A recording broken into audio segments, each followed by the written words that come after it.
Hello. Today I want to talk about a strategy in the classroom that I like to use from time to time.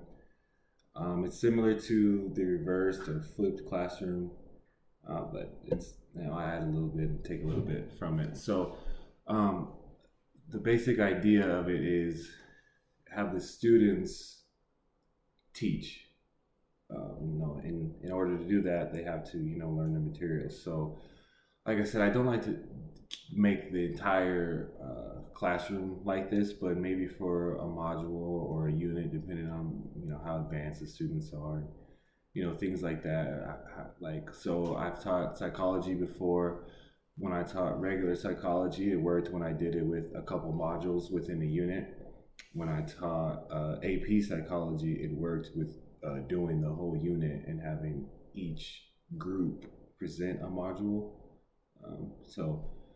Either way, you just kind of have to feel it out, see how it works. But so we start with whatever the module or unit is, and instead of the first time they're hearing about, the topic is me presenting it on PowerPoint or anything like that, it's them getting information on their own. So I like to start with telling them, hey, this is what the unit will be on. So the unit will be on consciousness, let's say, for example. So the unit is on consciousness. They have their book and they can read their book, and I suggest that, but I usually suggest them reading their book after they've already just looked it up online, because that's how the generation works. They look up something online. So I want them to kind of get a basis of it, then read their book, because their book's going to have a lot of scientific words and things like that. So now they're kind of getting two different perspectives from it. Then they're going to come in, and this is usually for homework or outside of the classroom. Again, I understand that is unlikely a lot of times.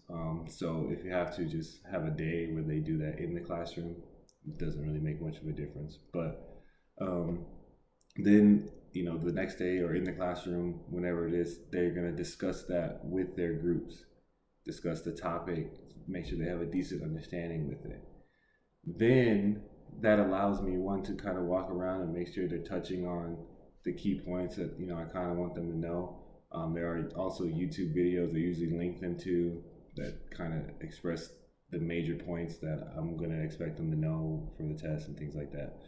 And then it's not that we have a test or anything right after that. Then I expect them to present. And even if it is the same topic, I try to break it up where we kind of split the topic.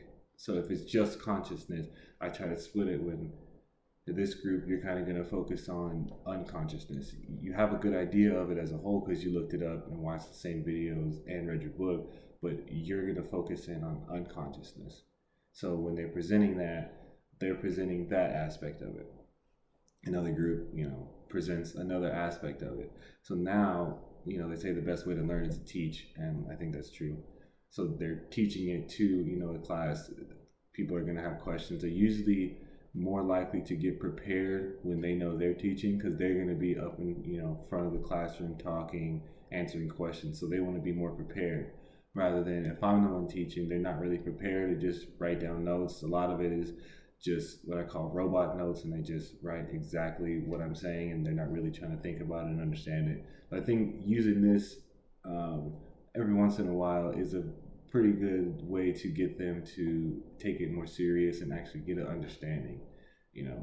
I don't think this will work if you do this for the entire semester or anything like that, but I do think it works. And so they present it, and then when it comes to having a test, I let them take notes on the other people's presentations, and they can use those notes during the test. So they're more apt to ask questions to the people presenting, because they know that I can use this on the test, instead of I don't really have to pay attention, I already know everything or anything like that. So yeah, that's the strategy I like to use. Again, I don't use it all the time, and depending on my students and the atmosphere of the classroom is how much I'll use it, and for how big of an assignment or how much information. So yeah, thank you.